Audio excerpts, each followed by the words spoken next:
Olá, turma, tudo bem com vocês? Espero que estejam bem, com saúde. Hoje eu vou fazer com vocês a resolução de alguns exercícios da apostila sobre concordância verbal, tá? Que é o conteúdo que nós vimos nas aulas anteriores. Fiz a explicação teórica e hoje eu vou resolver aqui com vocês e explicar os exercícios da apostila, tá? Então, estamos aqui na página 26, tá? Então, eu vou resolver aqui um a um e vou explicando o porquê dessa escolha, tá? Então, concordância verbal é a relação, né, harmônica entre verbo e sujeito da frase, né? Então, eu fiz um bolo. Quem é que fez? Eu. Eu é o sujeito, né? Então, o verbo, que é o fiz, né, vai estar concordando com esse sujeito que é o eu. No caso, primeira pessoa do singular, né? Se ao invés do sujeito ser eu, né, o sujeito fosse tu, por exemplo, né? Como é que ia ficar esse verbo? Esse verbo ia modificar, né? Então, a frase seria, tu fizeste um bolo.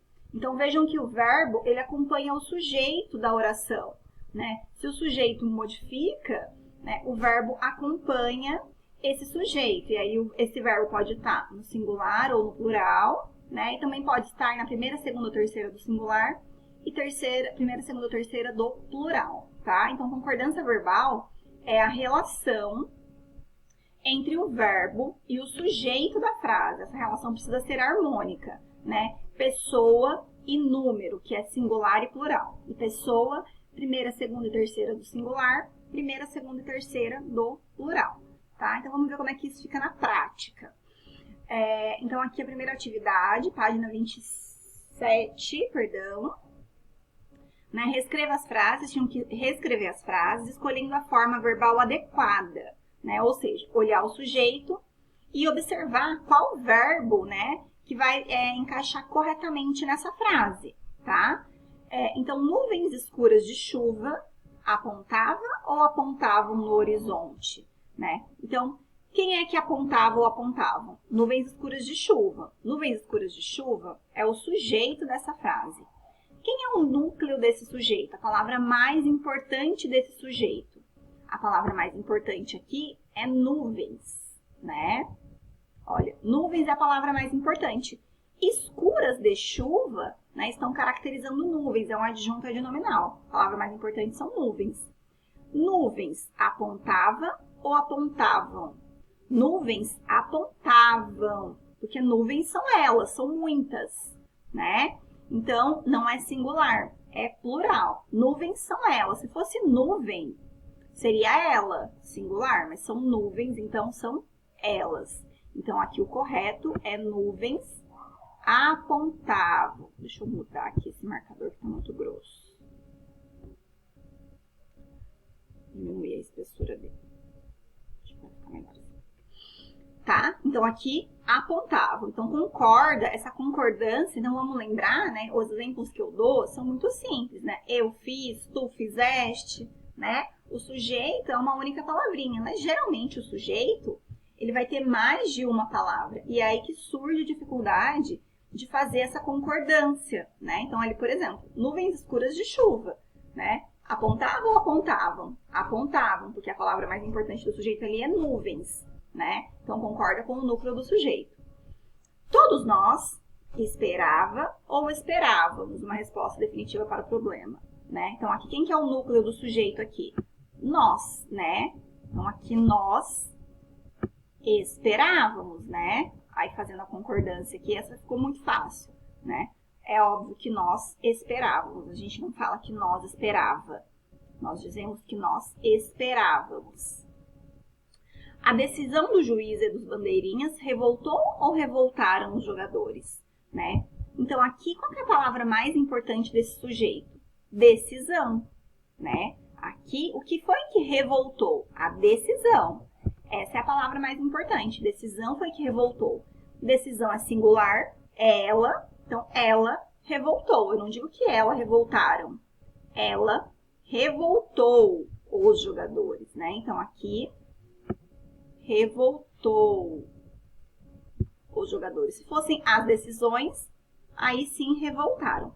As decisões do juiz e dos bandeirinhas revoltaram os jogadores, tá? Então, a concordância ela é feita com o núcleo do sujeito. O empenho dos políticos poderia ou poderiam melhorar a situação do país? Né? Qual que é a palavra mais importante? Empenho. Né? Aqui está falando do empenho, né, dos políticos. O empenho é a palavra mais importante, é o núcleo desse sujeito. O empenho poderia ou poderiam? O empenho poderia, né? Porque o empenho é ele, é singular, né? Ele poderia, né? Não digo que ele poderiam, né? Ele poderia, o empenho é ele porque está no singular. Nem o melhor equipamento eletrônico pode ou podem evitar falhas humanas, né? Então aqui, qual que é o núcleo desse sujeito? Equipamento eletrônico. Quantos equipamentos tem aqui? Um só, tá no singular, né? Equipamento eletrônico. Então aqui é pode, né?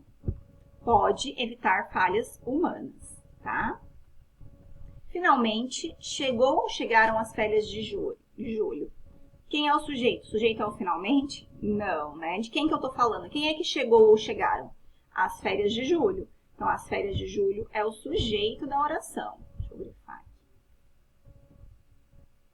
As férias de julho, não, de final de ano, é o sujeito da oração, né? Quem que é o núcleo desse sujeito? Qual que é a palavra mais importante? Férias, né? Férias aqui é a palavrinha mais importante. Férias chegaram, tá? Férias é uma palavra no plural. Existe féria no singular, tá? E férias no plural. Então, chegaram as férias de final de ano. Voltou ou voltaram da excursão todos os alunos envolvidos na pesquisa? Quem é o sujeito dessa oração? Quem é que voltou ou voltaram? Né? Todos os alunos, aqui ó, todos os alunos envolvidos na pesquisa. Quem é que voltou ou voltaram? Todos os alunos envolvidos na pesquisa. Quem é o núcleo desse sujeito? A palavra mais importante, alunos, né? Alunos aqui, olha, é a palavrinha mais importante. Então, alunos voltou ou voltaram? Alunos voltaram, não é voltou, tá? Voltaram da excursão todos os alunos envolvidos na pesquisa. E letra H, o número de candidatos para o concurso ultrapassou ou ultrapassaram as expectativas? Quem é que ultrapassou ou ultrapassaram? O número de candidatos para o concurso. Tudo isso aqui é o sujeito, ó. Tudo isso é o sujeito. Qual é a palavra mais importante desse sujeito? Número de candidatos. Aqui é número de candidatos. Qual é o núcleo do sujeito aqui? Número, tá? Aqui número ultrapassou. O número, olha, ultrapassou as expectativas, tá? Não foram os candidatos que ultrapassaram, foi o número de candidatos que ultrapassaram. Né, que ultrapassou, no caso, porque ali o número está no singular, tá? E aí aqui, olha, na número 2, está fazendo a seguinte pergunta. O que foi necessário observar para fazer a concordância verbal das frases na atividade anterior? O que eu tive que olhar para ajustar o meu verbo, se o verbo ia ficar no singular ou no plural? Eu tive que olhar, deixa eu colocar aqui, um textinho.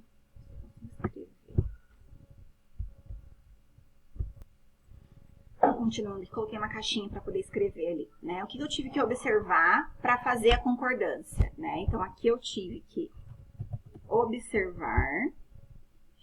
Não tá conseguindo.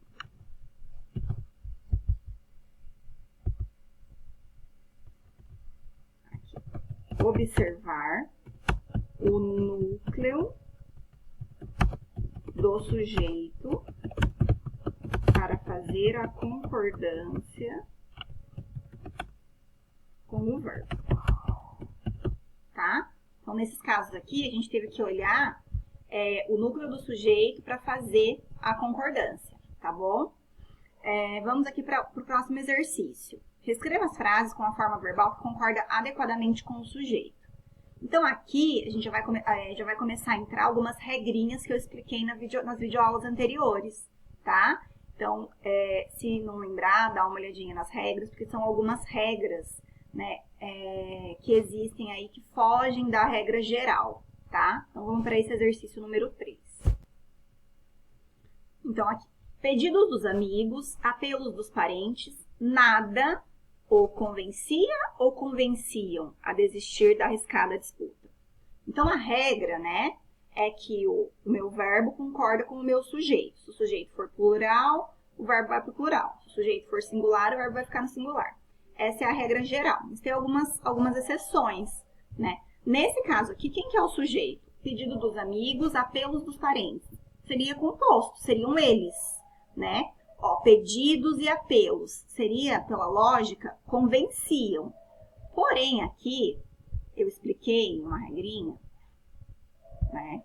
Que quando aparece esse pronome aqui, resumindo o meu sujeito, olha, pedidos dos amigos, apelo dos parentes, nada ou, aí resumiu o meu sujeito. Então, ao invés de usar o verbo no plural, eu vou usar o verbo no singular, tá? Então, aqui, ó, o verbo vai ficar no singular. Porque convencia, tá fazendo a concordância com o pronome nada, pronome indefinido, nada. Esse nada resumiu pedidos dos amigos, apelos dos parentes. Nada o convencia. Então, o verbo ficou no singular, fazendo a concordância com o pronome nada.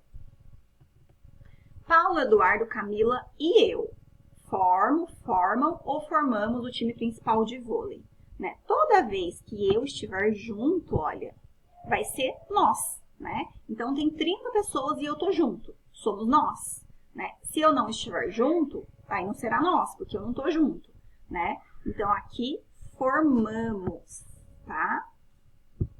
Pedro, Eduardo, Camila e eu formamos o time principal de vôlei, tá? Toda vez que tiver o eu junto ali, então vai fazer concordância na primeira pessoa do plural. Frio, chuva, um tempo muito adverso, atrapalhava ou atrapalhavam a escalada da montanha. Frio, chuva, um tempo muito adverso. 3 coisas aqui.